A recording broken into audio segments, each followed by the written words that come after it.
Existe um erro fatal que os não santificados cometem todos os dias. E, inclusive, muitos adventistas fazem parte desse grupo e estão dando brecha para o inimigo das nossas almas. Esse erro é a crença de que a santificação é um evento mágico, algo que acontecerá de forma instantânea quando a crise final chegar. Mas a verdade é muito mais profunda e, francamente, muito mais urgente. Antes de mergulharmos nos detalhes desse erro, preciso que você entenda que este canal existe para ser uma luz nestes tempos de trevas. Se você busca a verdade sem filtros, inscreva-se no canal agora para não perder nada. Muito obrigado por nos apoiar. A santificação, meu querido irmão e irmã, não é um raio que cai do céu e transforma um rebelde em um santo em um piscar de olhos. Nos escritos inspirados, especificamente no livro O Grande Conflito, no capítulo intitulado Santificação, somos lembrados de que a verdadeira santificação é uma obra progressiva. Ela é o resultado de uma vida inteira de obediência e entrega. No entanto, o que vemos hoje é uma geração que espera pelo chuva serôdia, como se ela fosse um substituto para o caráter.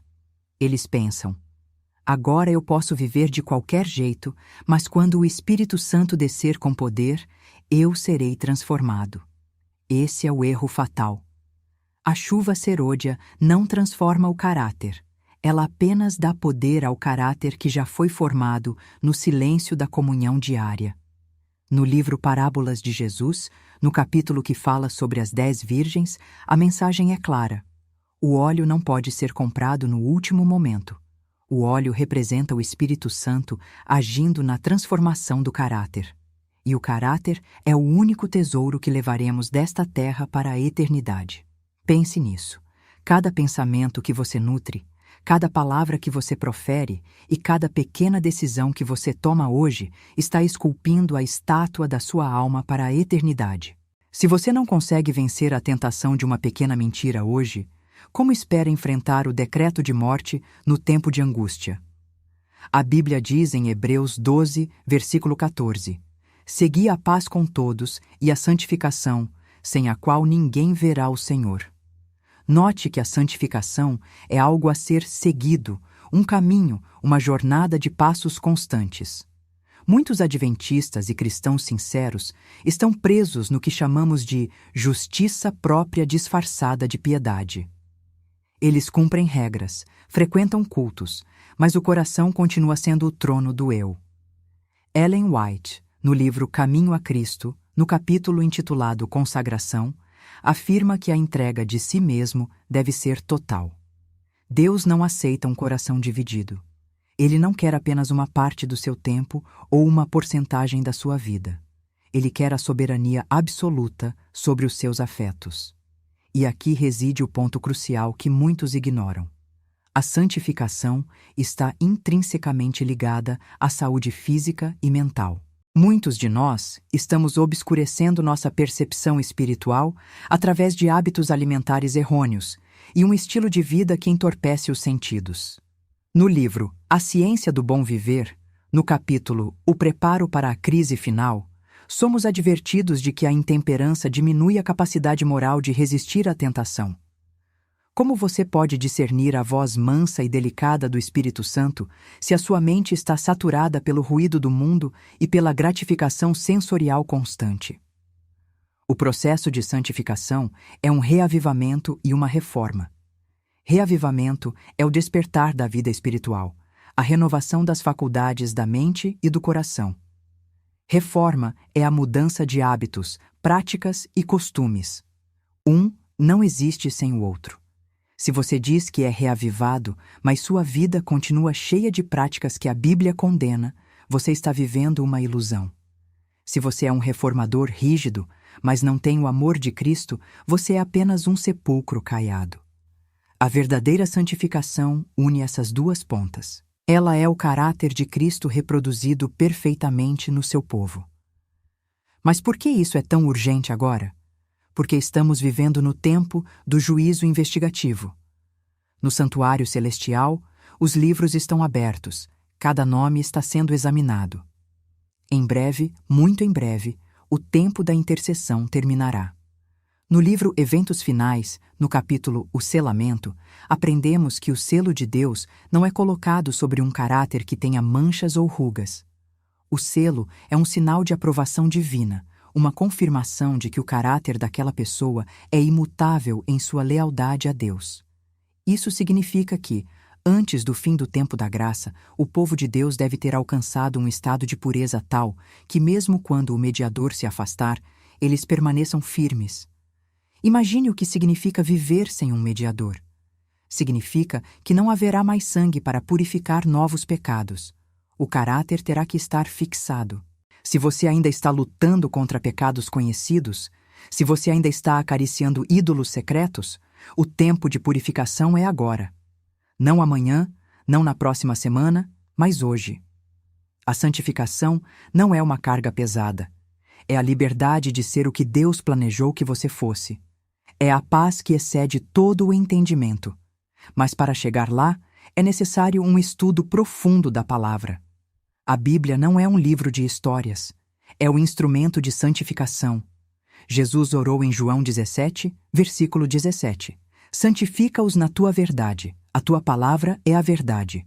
Se você gasta mais tempo em redes sociais do que nas Escrituras, você está deliberadamente escolhendo a fraqueza em vez da força. Você está permitindo que o erro fatal se instale em sua mente. O erro de pensar que a informação substitui a transformação. Você pode saber tudo sobre as 2.300 tardes e manhãs. Pode decorar as datas das profecias de Daniel. Mas se essa verdade não transformou o modo como você trata seu cônjuge, como você gasta seu dinheiro ou como você reage à injustiça, então essa verdade é apenas bronze que soa.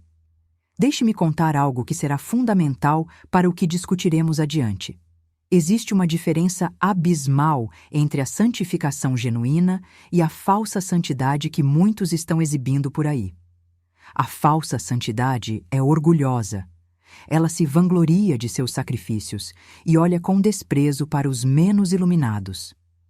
A santificação real, como descrita no livro Parábolas de Jesus, no capítulo O Cultivo do Caráter, é humilde. Quanto mais perto o cristão chega de Jesus, mais ele vê sua própria imperfeição e mais ele se agarra aos méritos de Cristo. É uma dependência total. Aqueles que dizem, estou santificado, não peco mais, estão na verdade demonstrando que estão longe de Deus, pois quanto mais brilhante é a luz da presença divina, mais visíveis se tornam as manchas em nossa própria veste. Se você está gostando deste conteúdo e quer que ele chegue a mais pessoas, compartilhe este vídeo agora. Muito obrigado por nos apoiar.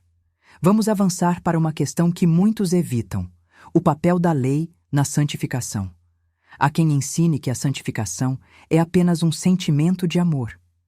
Mas o amor bíblico é a obediência.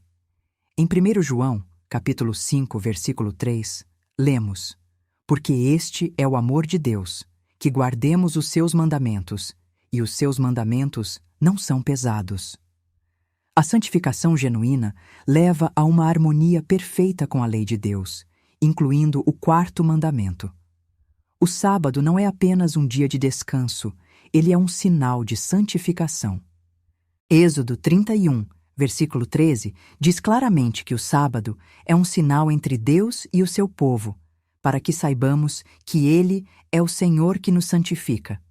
Portanto, a guarda do sábado está intimamente ligada ao processo de moldagem do caráter. Se você negligencia o sinal, como pode esperar o selo? Mas não se engane. A guarda externa do sábado sem a santificação interna do coração é apenas legalismo. E o legalismo é o irmão gêmeo do erro fatal. Um tenta ser salvo pelas obras sem a fé.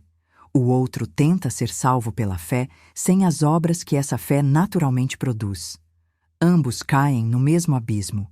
Precisamos entender que o tempo de angústia que está diante de nós será uma prova de resistência do caráter. No livro O Grande Conflito, lemos que esse tempo será tão terrível que nenhum esforço humano será suficiente para nos sustentar. Apenas aqueles que se exercitaram na confiança absoluta em Deus e que permitiram que Ele purificasse cada fibra do seu ser poderão suportar. É como um atleta que treina anos para uma prova de poucos segundos. O nosso treinamento é agora. Cada tentação vencida, cada desejo egoísta crucificado, cada ato de bondade desinteressada é um exercício que fortalece o músculo da alma para a crise final. E aqui entra um conceito teológico profundo: a perfeição do caráter. Muitas pessoas se assustam com a palavra perfeição. Elas pensam em uma perfeição absoluta como a de Deus. Mas a perfeição que Deus requer de nós é a perfeição de um ser humano em sua esfera, assim como Deus é perfeito na dele. É a perfeição do amor e da lealdade. É um coração que não nutre mais o pecado, que abomina o mal e se deleita no bem. Ellen White, no livro Mensagens aos Jovens, no capítulo A Santificação de Si Mesmo, nos diz que Deus não aceita nada menos que isso. E Ele proveu todos os recursos para que alcancemos esse estado. Temos o exemplo de Cristo, temos a promessa do Espírito Santo e temos a intercessão de Jesus no santuário. Mas o que acontece se continuarmos adiando essa entrega? O que acontece se o erro fatal de esperar pelo amanhã se tornar o nosso destino permanente? O mundo está em turbulência. Vemos as notícias e percebemos que o palco está sendo montado. A geopolítica, a economia, os desastres naturais, tudo aponta para o fechamento de uma era. Mas o sinal mais solene não está nas notícias de guerra, está no estado da igreja. Se a igreja está dormindo, o fim está mais próximo do que imaginamos. A santificação final exige um desprendimento das coisas deste mundo. Estamos muito apegados aos nossos confortos, aos nossos planos terrenos, às nossas reputações. Mas a voz do céu nos chama para sair de Babilônia. E sair de Babilônia não é apenas mudar de endereço geográfico ou denominacional. É retirar Babilônia de dentro do coração. É remover a confusão, o orgulho e o mundanismo que se infiltraram em nossa espiritualidade. A verdadeira santificação nos torna missionários. Se você é verdadeiramente santificado, você não consegue ficar parado enquanto o mundo perece. O amor de Cristo nos constrange. No livro Serviço Cristão, no capítulo O Caráter e o Serviço, somos ensinados que a utilidade do cristão é medida pela sua santidade. Quanto mais santo o homem, mais eficiente ele é no serviço de Deus. E aqui chegamos a um ponto de tensão extrema. Existe um momento descrito na profecia onde o destino de cada ser humano será selado para sempre. Esse momento não virá com um anúncio público na televisão. Ele virá silenciosamente, como um ladrão na noite. Enquanto o mundo continua em suas festas, em seus negócios e em suas brigas políticas, o sumo sacerdote fará o último movimento no santuário celestial. Ele levantará as mãos e dirá: está feito. Nesse momento, o seu caráter será a sua única proteção. Se você permitiu que o processo de santificação ocorresse dia após dia, você estará sob a sombra do Onipotente. Se você caiu no erro fatal da negligência e da procrastinação espiritual, você se encontrará sem um mediador. Imagine o desespero de perceber que a porta da arca se fechou e você ficou do lado de fora. Não porque Deus o rejeitou, mas porque você rejeitou o processo que o tornaria apto para o céu. A santificação é a aptidão para a herança dos santos na luz. O céu não seria um lugar de felicidade para alguém que não ama a santidade.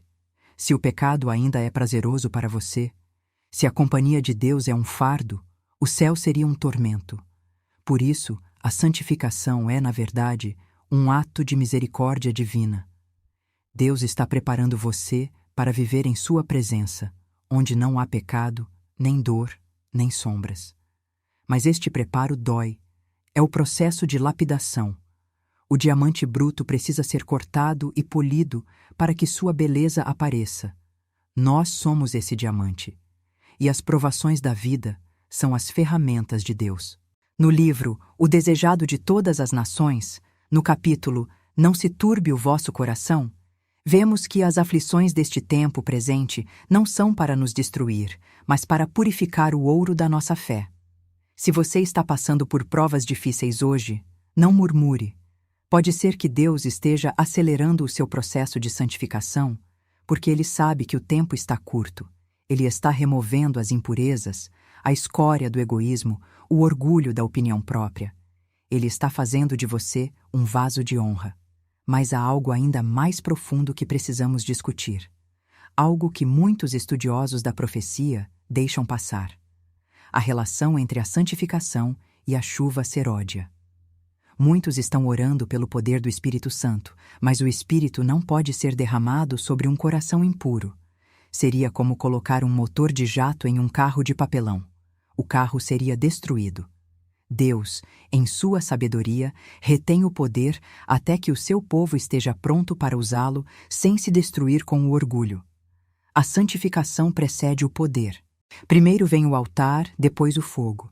Se você quer o fogo do Espírito, você precisa se colocar no altar como um sacrifício vivo, santo e agradável a Deus. Isso significa uma entrega diária. Cada dia morro, disse o apóstolo Paulo em 1 Coríntios 15, versículo 31. A santificação é uma série de vitórias diárias sobre o eu. É o hábito de escolher a vontade de Deus em vez da sua, repetidamente, até que isso se torne a natureza da sua alma. E é aqui que o erro fatal se torna mais perigoso.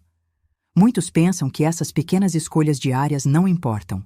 Eles pensam: Deus entende que eu sou humano, Ele sabe que eu tenho fraquezas. Sim, Ele sabe. E é por isso que Ele ofereceu o seu poder para que você vença essas fraquezas. Usar a humanidade como desculpa para o pecado é insultar o poder de Cristo. Ele veio em carne humana para provar que, através da dependência do Pai, o homem pode obedecer. No livro No Deserto da Tentação, Ellen White descreve como Jesus venceu onde Adão falhou. Ele venceu como homem, dependendo do poder divino. E ele nos convida a vencer como ele venceu. A vitória é possível. A santificação é possível. Mas ela exige um esforço agonizante da vontade. Não para ganhar a salvação, mas para se entregar àquele que salva. A batalha mais difícil que você já travará é a batalha contra o seu próprio eu. É a renúncia dos seus direitos, da sua vontade, do seu desejo de estar no controle. Mas é nessa rendição que a verdadeira força é encontrada. Quando você é fraco em si mesmo, então é forte em Cristo. Esta é a ciência da salvação. Esta é a essência da santificação final. À medida que avançamos para o clímax da história humana, a distinção entre os que servem a Deus e os que não o servem se tornará cada vez mais clara. Não haverá meio-termo. Não haverá cristãos mornos.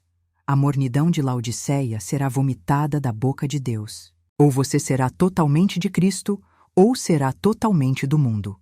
A crise que se aproxima vai sacudir tudo o que pode ser sacudido. E o que restará?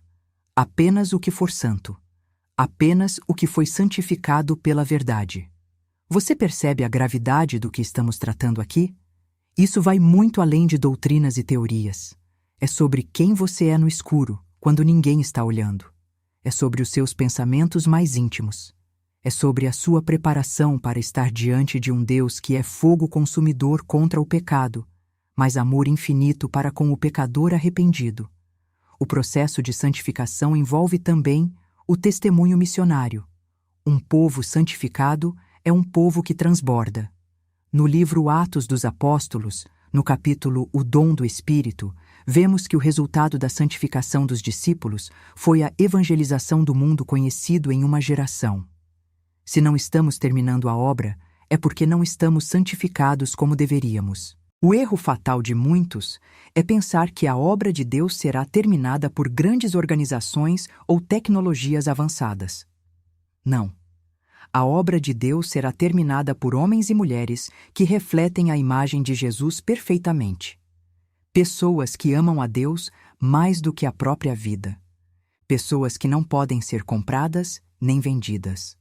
Pessoas que são fiéis ao dever, como a bússola o é ao polo. E você pode ser uma dessas pessoas. Mas isso exige uma decisão agora. uma decisão de abandonar o erro fatal da procrastinação e mergulhar profundamente no oceano da graça santificadora de Deus. O tempo de angústia será um tempo de purificação final, mas a preparação para ele começa na quietude do seu quarto, com a Bíblia aberta e os joelhos no chão. Começa com a reforma da sua mesa, com a purificação das suas diversões, com a santificação das suas conversas. Cada detalhe importa. Nada é pequeno demais para ser levado a Deus. E é justamente nesse ponto que muitos tropeçam. Eles querem as grandes vitórias, mas negligenciam as pequenas batalhas. Mas são as pequenas batalhas que ganham a guerra. Se você não é fiel no pouco, como será fiel no muito? A santificação é a fidelidade no pouco de cada hora. É a consciência da presença de Deus em cada momento. É viver sob o olhar do Eterno. Mas há algo ainda mais solene que eu preciso revelar a você. Algo que acontece nos bastidores do mundo espiritual enquanto você vive sua vida cotidiana.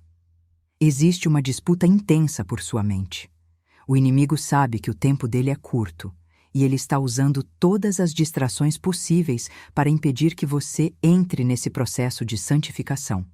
Ele quer que você se sinta bom o suficiente. Ele quer que você compare sua vida com a de outros pecadores, em vez de compará-la com o padrão da lei de Deus e a vida de Cristo. Esse é um dos laços mais eficazes de Satanás. Enquanto você se sentir confortável em sua condição espiritual, ele não se preocupa com você. O perigo começa quando você desperta para a necessidade de uma santidade real. E é aqui que a batalha se intensifica. No livro Testemunhos para a Igreja, no capítulo O Caráter do Remanescente, somos alertados de que Satanás trabalhará com todo o engano da injustiça para manter o povo de Deus dormindo. Ele enviará falsos ensinos, despertará emoções baratas e promoverá uma santificação baseada no sentimento em vez do "assim diz o Senhor". Muitos estão sendo levados por esse caminho.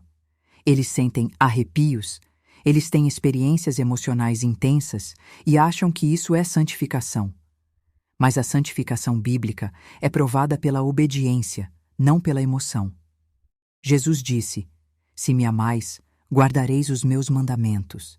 Não há outro caminho. A emoção pode falhar, os sentimentos podem oscilar, mas a palavra de Deus permanece para sempre. E a pergunta que fica ecoando nos corredores do tempo é: você está disposto a pagar o preço da santificação? Está disposto a abandonar aquele pecado de estimação que você vem carregando há anos? Está disposto a deixar que Deus mude seus gostos, seus desejos e seus planos? Porque a santificação é, em última análise, a morte do eu para que Cristo viva em você. É a experiência de Paulo em Gálatas 2, versículo 20. Já estou crucificado com Cristo, e vivo, não mais eu, mas Cristo vive em mim. Imagine o poder de uma vida onde Cristo é quem vive, quem fala, quem age. Esse é o plano de Deus para você. Esse é o segredo para suportar o que vem pela frente. E o que vem pela frente é algo que o mundo nunca viu. O tempo de angústia como nunca houve desde que houve nação.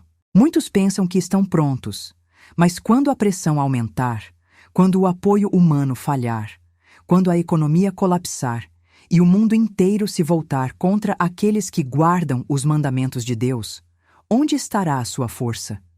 Se a sua força estiver em suas teorias ou em sua justiça própria, você cairá. Mas se a sua força estiver na justiça de Cristo, imputada e comunicada através de uma vida de santificação real, você permanecerá inabalável.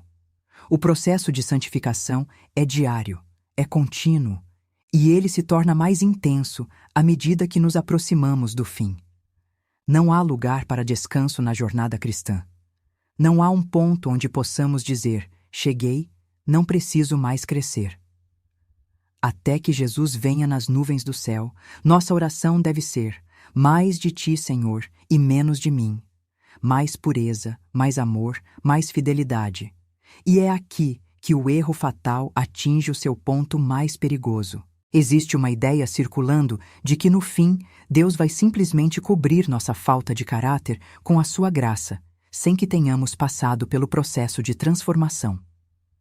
Mas a graça de Deus não é um manto para cobrir pecados não confessados e não abandonados.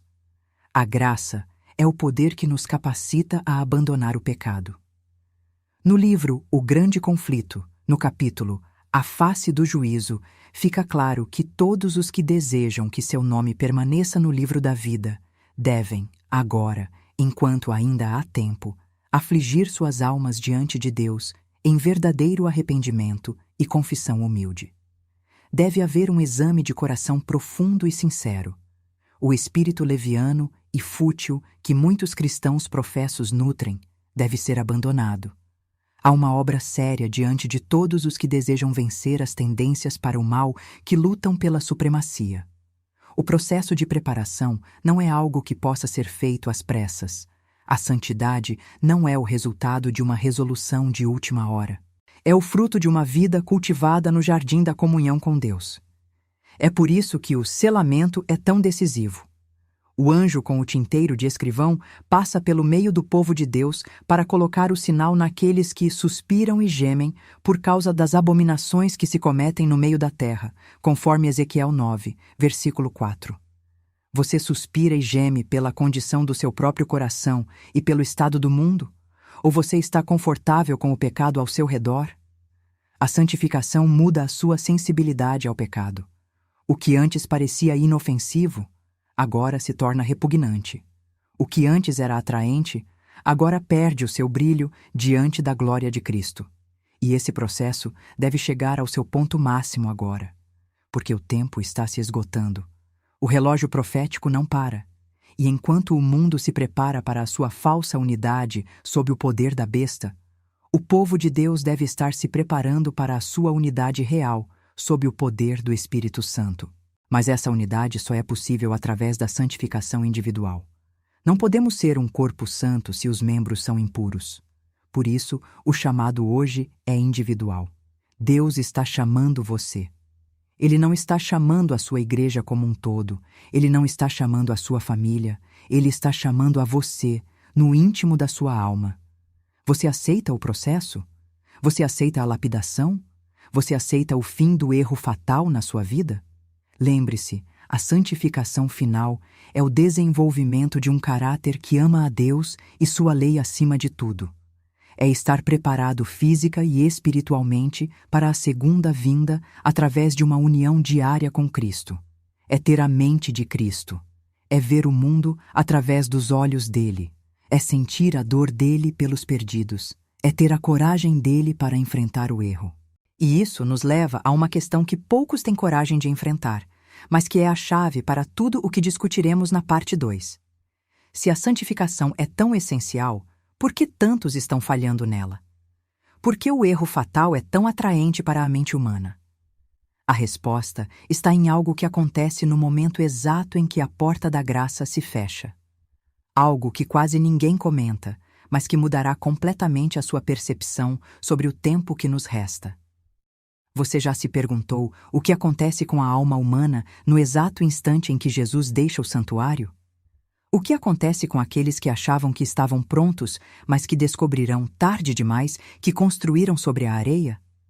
A revelação que faremos a seguir vai abalar os fundamentos da sua compreensão espiritual e mostrará por que a santificação não é apenas uma opção, mas a única forma de sobrevivência para o que está por vir.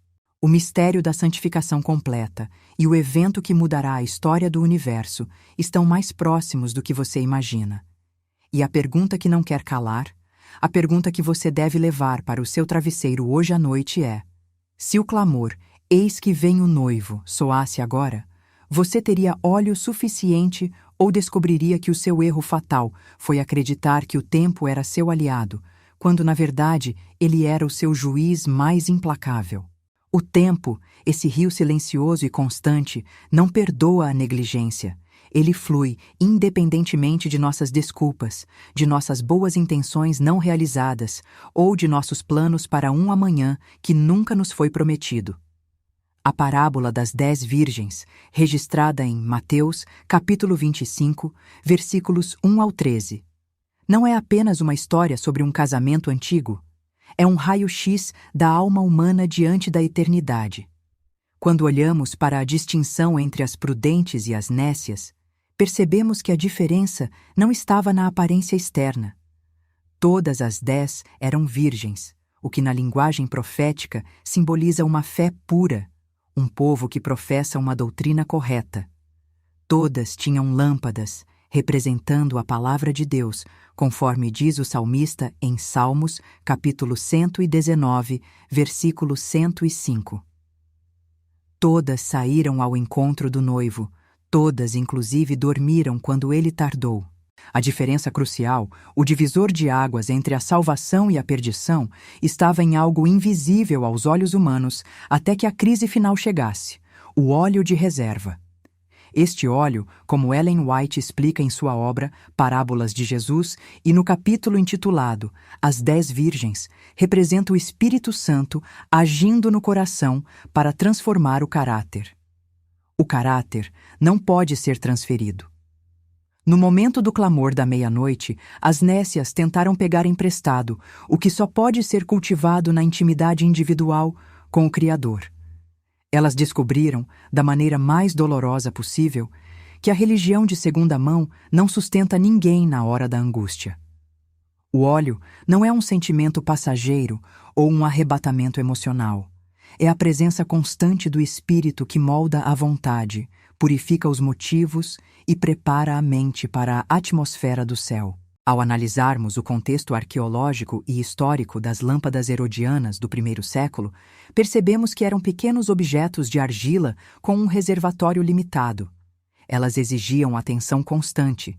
Se o pavio ficasse seco, a fumaça seria negra e o fogo se apagaria. Isso nos ensina que a vida espiritual exige uma manutenção diária. Não podemos viver hoje com a experiência de ontem. A reserva de óleo precisa ser renovada no altar da oração e do estudo profundo. O clamor da meia-noite ocorre justamente quando a escuridão é mais densa. Historicamente, o conceito de meia-noite na profecia aponta para o momento de maior apostasia e esquecimento de Deus.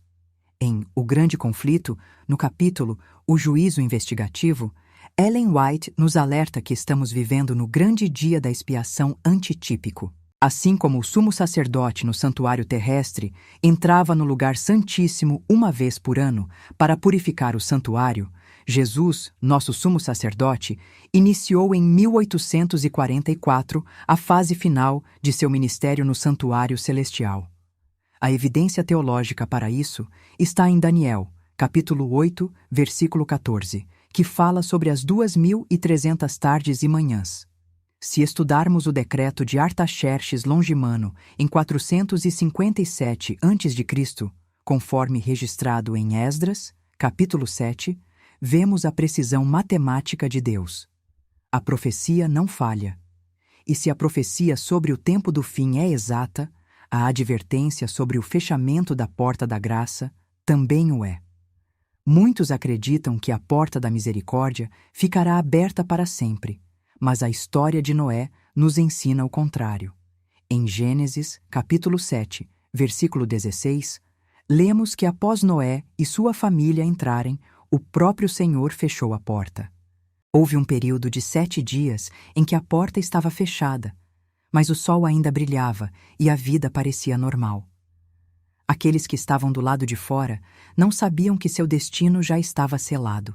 Da mesma forma, haverá um momento, pouco antes da segunda vinda de Cristo, em que o destino de cada ser humano terá sido decidido. O óleo que você busca agora é o que determinará de que lado da porta você estará. Gostaria de fazer uma pausa agora para pedir que você deixe um comentário sobre o que mais te impactou nesta revelação sobre a necessidade de um caráter transformado pelo Espírito Santo. Você sente que está cultivando essa reserva diária? Comente aqui embaixo, pois sua reflexão ajuda outros a despertarem também. Muito obrigado por compartilhar sua visão conosco. Continuando nossa jornada, precisamos entender que o óleo também está ligado ao testemunho. Uma lâmpada sem óleo é um objeto inútil, uma promessa não cumprida. Deus não nos deu a luz da verdade apenas para que a guardássemos, mas para que ela brilhasse em meio às trevas morais deste mundo.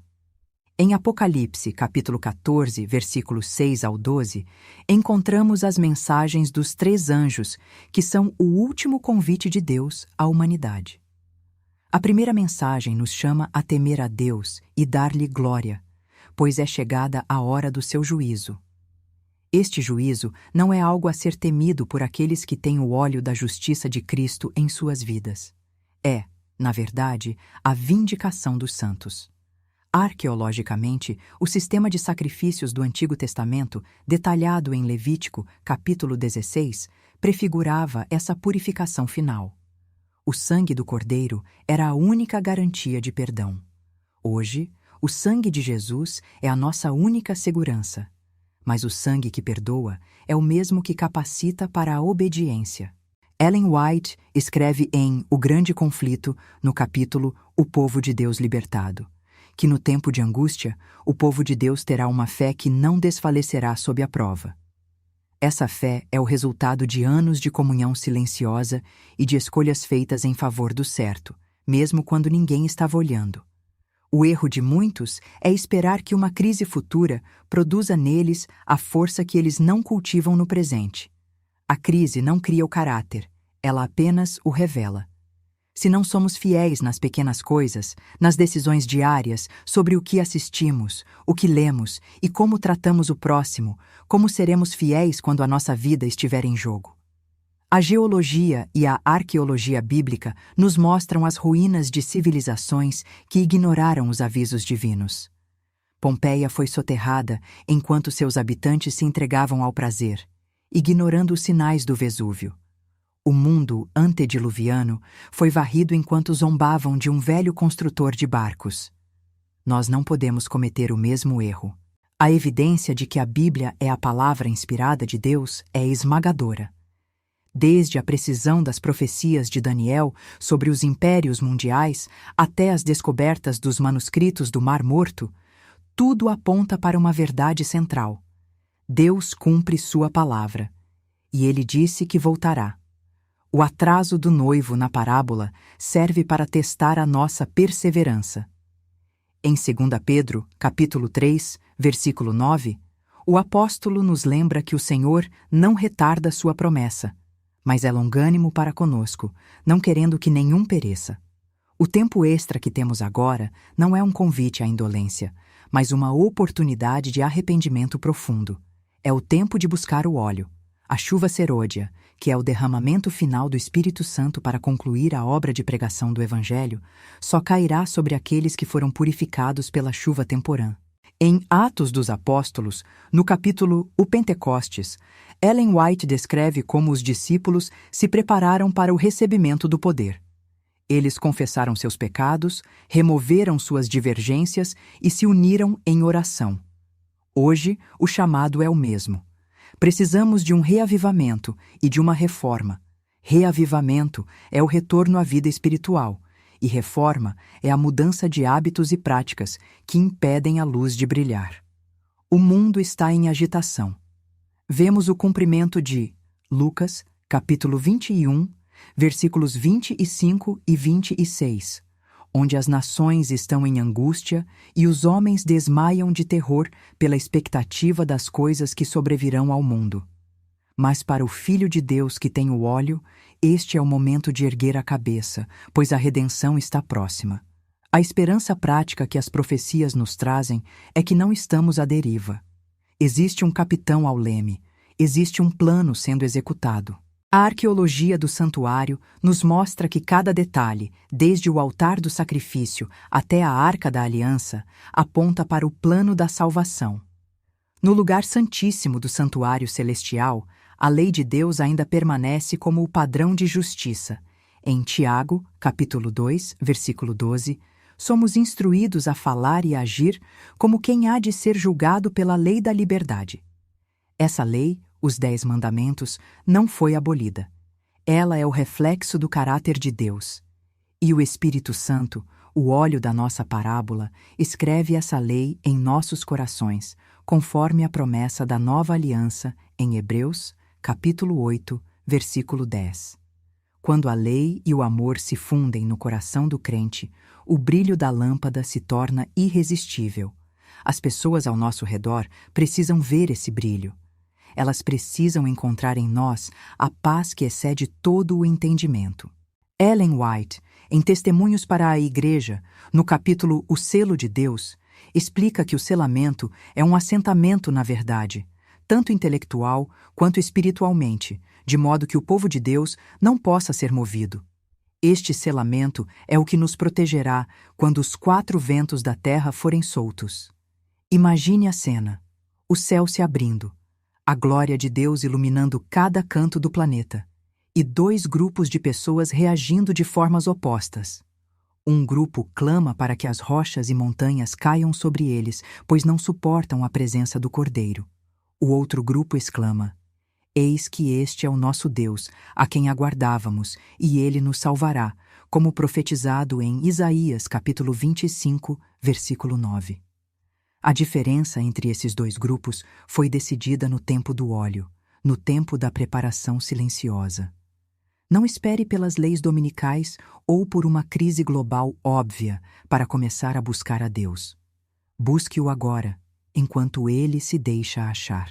A teologia bíblica nos mostra que o tempo da graça é um presente imerecido, mas ele tem um limite. Em Apocalipse capítulo 22, versículo 11, lemos o decreto final. Quem é injusto, faça injustiça ainda, e quem está sujo, suje-se ainda, e quem é justo, faça justiça ainda, e quem é santo, seja santificado ainda. Quando essas palavras forem pronunciadas no tribunal celestial, não haverá mais espaço para mudanças. O caráter que tivermos será o caráter que levaremos para a eternidade ou para a destruição. Por isso, a urgência deste roteiro. Por isso, a paixão em cada palavra. Eu não estou aqui para entreter você, mas para despertar o sentinela que dorme dentro da sua alma. O noivo está chegando. Os sinais na terra, no mar e no céu confirmam isso.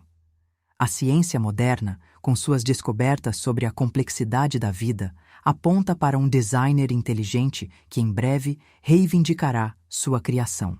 A história, com seus ciclos de ascensão e queda, aponta para o estabelecimento do reino de Deus, que nunca terá fim, conforme o sonho da estátua em Daniel, capítulo 2. Você faz parte dessa história. Você não é um acidente biológico, mas um ser criado para a imortalidade. No entanto, a imortalidade só é encontrada em conexão com a fonte da vida. Sem o óleo do Espírito, somos como galhos secos prontos para o fogo. Mas com o Espírito, somos transformados de glória em glória. Em resumo, os pontos que percorremos hoje nos mostram que a preparação para o encontro com o Senhor envolve 3 pilares fundamentais. Primeiro, o reconhecimento de que o tempo é curto e a porta da graça se fechará. Segundo, a compreensão de que o óleo representa a transformação do caráter pelo Espírito Santo, algo que não pode ser obtido à última hora. E terceiro, a aceitação de Jesus não apenas como Salvador, mas como nosso sumo sacerdote que intercede por nós agora no santuário celestial. Esta é a hora de examinar o coração. Esta é a hora de confessar pecados ocultos, de abandonar ídolos modernos e de se entregar sem reservas àquele que deu a própria vida por você. O amor de Deus é infinito, mas sua justiça exige que o pecado seja erradicado. Se você se apegar ao pecado, será erradicado com ele. Mas se você se apegar a Cristo, será salvo com ele. Eu apelo ao seu coração agora. Não deixe para amanhã a decisão que pode definir sua eternidade. O amanhã é um terreno incerto, uma miragem que já enganou milhões de almas que hoje repousam no pó da terra sem esperança. Mas você está vivo. Você está ouvindo este chamado. Isso é uma prova de que a misericórdia de Deus ainda está estendida para você. Aproveite este momento. Ajoelhe-se em seu coração e diga: Senhor, eu não tenho óleo suficiente. Minha lâmpada está falhando. Enche-me com o teu Espírito. Transforma meu caráter. Eu quero estar pronto para o teu encontro. Se esta mensagem tocou sua alma e se você deseja estar entre os prudentes que entrarão para as bodas, eu gostaria de lhe pedir um gesto simples. Deixe seu like, inscreva-se no canal para continuarmos espalhando essas verdades solenes e compartilhe este vídeo com alguém que você ama e que precisa despertar. Deixe também um comentário com a palavra pronto, como um símbolo do seu compromisso em buscar o óleo da reserva a partir de hoje. Muito obrigado por nos acompanhar e por fazer parte desta comunidade de buscadores da verdade.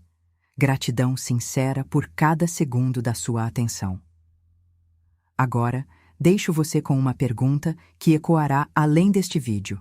Se a porta da graça se fechasse no próximo segundo, o seu nome estaria escrito no livro da vida como alguém que amou a verdade acima de tudo, ou como alguém que apenas gostou da conveniência da religião enquanto o seu coração ainda pertencia ao mundo.